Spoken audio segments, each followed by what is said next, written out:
সিরাজগঞ্জের কামারখন্দ উপজেলায় জামায়াতে ইসলামীর একটি নির্বাচনী কার্যালয়ে অগ্নিসংযোগের ঘটনা ঘটেছে। উপজেলার জামতৈল ইউনিয়ন মধ্যপাড়া গ্রামে শনিবার দিবাগত রাত আনুমানিক 1টা থেকে ভোর 4টার মধ্যে দুর্বৃত্তরা এই আগুন দেয় বলে স্থানীয় সূত্রে জানা গেছে। অগ্নিকাণ্ডে কার্যালয়ের ভেতরে থাকা আসবাবপত্র, ব্যানার, পোস্টার ও গুরুত্বপূর্ণ কাগজপত্র পুড়ে ব্যাপক ক্ষয়ক্ষতি হয়েছে।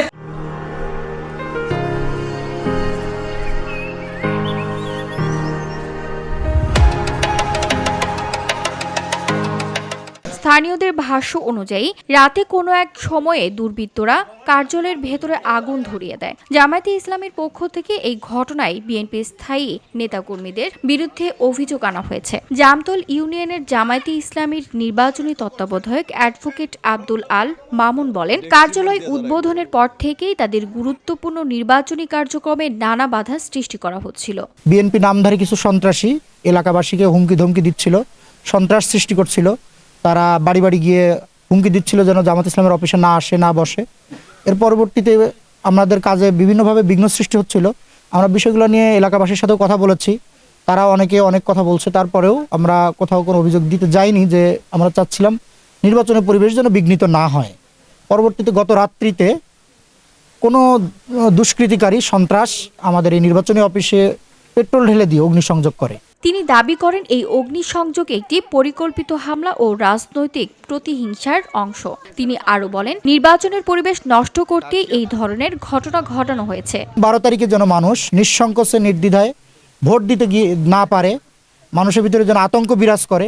জামাত ইসলামের যে গণজোয়ার সৃষ্টি হয়েছে, এই গণজোয়ারে যেন মানুষ আরও সামিল না হয়, এইটা তৈরি করার জন্য তারা এই কাজটা করেছে। তবে জামায়াতের এই অভিযোগ সম্পূর্ণভাবে অস্বীকার করেছে বিএনপি। কামারখন্দ উপজেলার জামতৈল ইউনিয়নের মধ্যপাড়া 4 নং ওয়ার্ড বিএনপির সাংগঠনিক সম্পাদক মোহাম্মদ বিল্লাল হোসেন, ওরা তো আমাদের জামতৈল, ওদেরকে ভোট দিলে ওরা ভোটে পারুক, আমরাও চাই যে ওরা পারুক, আর আমাদের ভোট দিলে আমরা পারবো। আমরা চাই না যে আমরা ওদের কোনো বাধাগ্রস্ত হই না।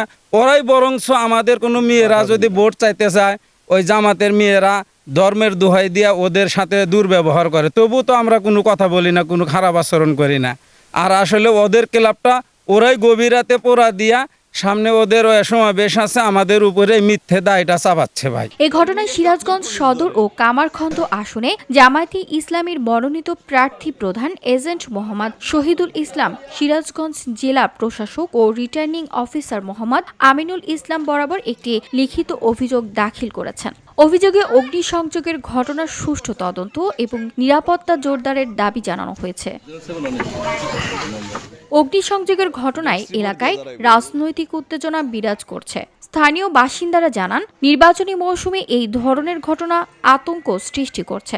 তারা দ্রুত নিরপেক্ষ তদন্তের মাধ্যমে ঘটনার সুষ্ঠু বিচার এবং এলাকায় শান্তিপূর্ণ নির্বাচনী পরিবেশ নিশ্চিত করার দাবি জানিয়েছেন। VOD Bangla news desk.